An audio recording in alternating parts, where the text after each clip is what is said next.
Beleza, vamos então aí com a segunda parte aí dos meus vinis. Continuando então a saga aqui. Esse aqui é o CJSS, é uma banda norte-americana de heavy metal tradicional. Essa banda eu acho muito legal, para quem curte metal tradicional também, é algo que quem não conhece tem que conhecer essa banda.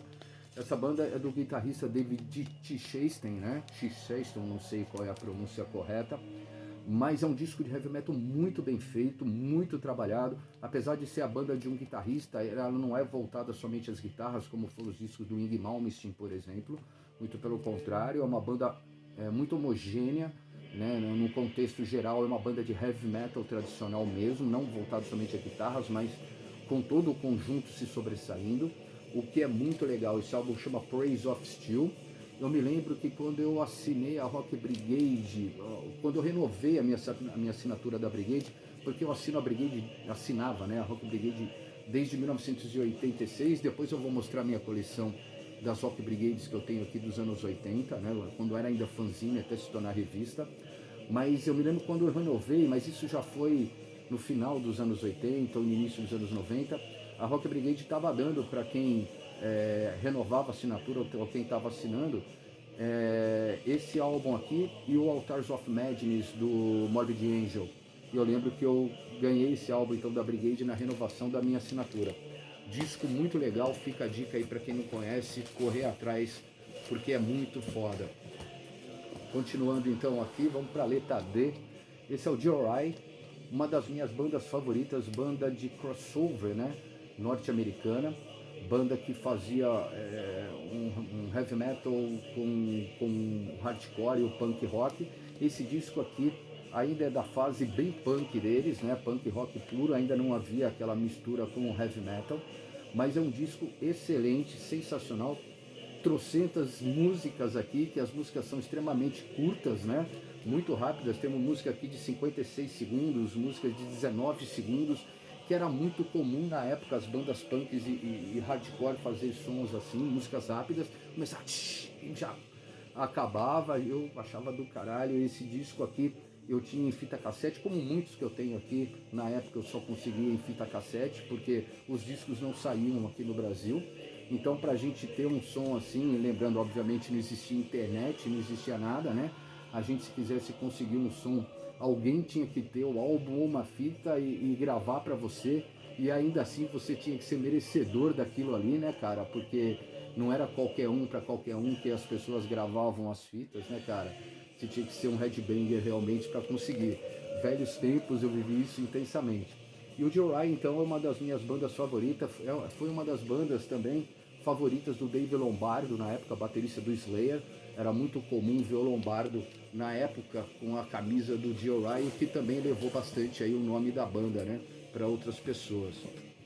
Vamos dar sequência, então. Eu não sou muito fã de hard rock, né, e nunca fui, na verdade, são pouquíssimas bandas que eu gosto, ou glam metal, né, se for pensar desse lado. Mas esse disco do Def Leppard aqui, o Pyromania, de 1983, quando eu ouvi na época eu fiquei encantado.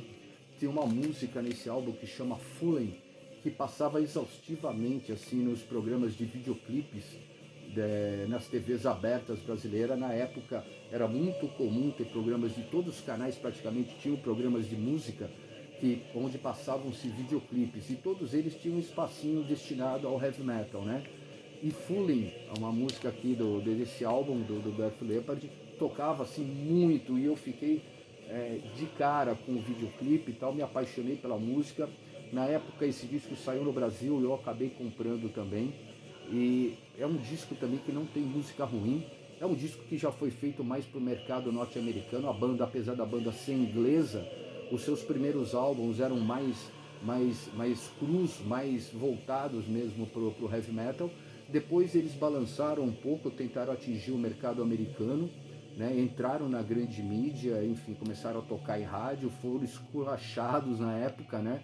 E eu me lembro também que em 85 o Def Leppard iria participar do primeiro Rock in Rio aqui no Brasil, mas houve um acidente de carro com o baterista da banda, o Rick Allen, e ele acabou perdendo o braço. Então a banda não pôde vir, o Whitesnake acabou assumindo o lugar da banda na época para tocar no Rock in Rio. Mas esse disco aqui é realmente sensacional, indico, recomendo para todo mundo que gosta de hard rock e heavy metal que tenha esse álbum.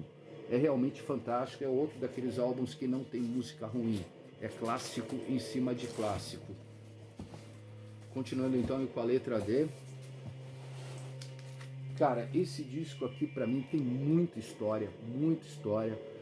Destruction, Sentence of Death, o primeiro EPzinho do Destruction, lançado em 1984. Esse disco pra mim é mágico, é uma das maiores referências do thrash metal em todos os tempos, um dos melhores álbuns do estilo em todos os tempos, absurdo de fudido, maravilhoso, álbum indispensável na qualquer discografia de quem se diz headbanger com toda certeza. Um EPzinho de, se for tirar a intro Total Disaster, são 4 músicas mais a intro, então seriam 5 aí, né, no total. Mas aqui traz 2 dos maiores hits da banda, sem dúvida nenhuma, que é Total Disaster, que abre o play de forma magnífica, extremamente rápida, e Mad Butcher, as 2 faixas aí que a banda sempre toca até hoje aí nos seus shows. Álbum maravilhoso, lindo, a capa icônica, maravilhosa, época em que a gente tinha orgulho de falar que era headbanger. Eu tenho esse orgulho até hoje de dizer que eu sou headbanger, mas hoje as pessoas, muito poucas pessoas usam o termo headbanger, preferem metalheads ou outros termos, mas eu sou headbanger e vou morrer sendo headbanger. E esses caras aqui, esse álbum aqui, sem dúvida nenhuma, é formador de opinião, é formador de caráter. Maravilhoso, lindo, um dos melhores EPs de todos os tempos, sem dúvida nenhuma. Ainda com a letra D, outro álbum do Destruction, para mim está entre os 5 melhores álbuns lançados em todos os tempos. Infernal Overkill, lançado em 1985, saiu depois do Sentence of Death, que eu mostrei agora. Esse sucedeu o Sentence of Death. O Sentence of Death, que era um EPzinho. Esse já é um full length, é um álbum completo da banda. Maravilhoso, maravilhoso, lindo, maravilhoso. Outro álbum que não tem música ruim, é clássico em cima de clássico. Absurdo de fudido. Se eu for citar tudo aqui, ó, abre com Invisible Force. Caralho. Death Trap, The Ritual Tormentor, Bestial Invasion, que talvez para mim é o maior clássico da banda em todos os tempos, um riff, o Igor do In Ruínas, uma vez eu trocando ideia com o Igor da banda In Ruínas, banda de speed thrash metal, né, aqui de São Paulo, e o Igor falava, cara, quando eu escuto o riff inicial de Bestial Invasion, eu me assusto. Cara, e é verdade, é maravilhoso. O Mike talvez seja o maior guitarrista do metal alemão de todos os tempos, do mundo. Ele fica sem dúvida entre os 3 primeiros. É impressionante o que esse cara fazia, a banda com um único guitarrista, né? O que esses caras faziam era absurdo. Esse álbum aqui, como eu disse, está entre os 5 melhores álbuns de thrash metal e de heavy metal, de todo estilo do metal, de todos os tempos. Apesar da gravação, da produção do álbum não ser um primor, mas isso aqui é indispensável, isso aqui é uma joia rara do thrash metal, maravilhoso. Continuando então ainda com a letra D aqui, outro álbum do Destruction, Eternal Devastation, álbum lançado em 1986, que sucedeu o Infernal Overkill que eu mostrei agora.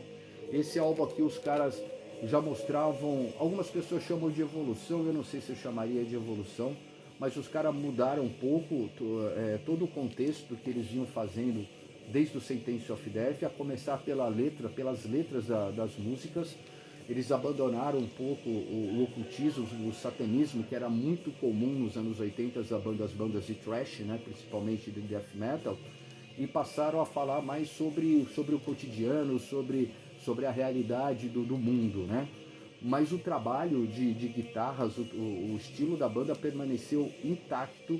É um álbum maravilhoso, a gravação também veio bem superior ao Infernal Overkill, já é uma gravação mais limpa, mais audível, né? E também traz clássicos absurdos da banda que os caras tocam até hoje aí, como Curse the Gods, que abre o play, Life Without Sense e Confound Games, enfim. Outro álbum icônico da banda, outro álbum que eu amo. Aliás, eu amo Destruction, eu tive a oportunidade de ver os caras em 2017 tocando em Limeira, uma cidade aqui no interior de São Paulo.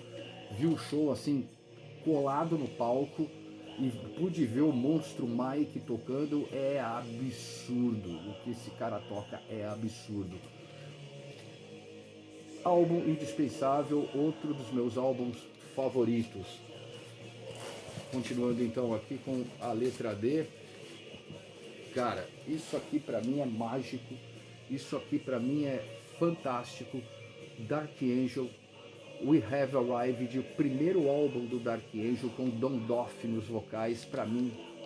E é muito curioso porque muita gente não gosta do Don Doff cantando, acham que os agudos dele são muito altos e que ele teria que estar numa banda de heavy metal. Eu já ouvi isso, mas muito pelo contrário. Para mim, ele é um dos maiores vocalistas de thrash metal de todos os tempos. E vou até mais longe. Quando ele saiu da banda depois do Darkness Descends, em 1986, eu meio que fiz cara feia para a banda. Eu nunca mais consegui gostar tanto dos discos do Dark Angel, porque o Don Doff, para mim, era o diferencial dessa banda. Esse disco aqui é de 1984, o álbum de estreia dos caras. Maravilhoso, não tem música ruim. É outro que é top 5 para mim, um dos 5 melhores álbuns de heavy metal, de thrash metal jamais lançados em todos os tempos. Esse álbum é nacional, saiu pela Enigma, uma gravadora carioca, em 1987. Disco fantástico, obrigatório. Se você se diz headbanger, cara, pega isso. Vou dar uma pausa aqui e volto pro terceiro bloco aí.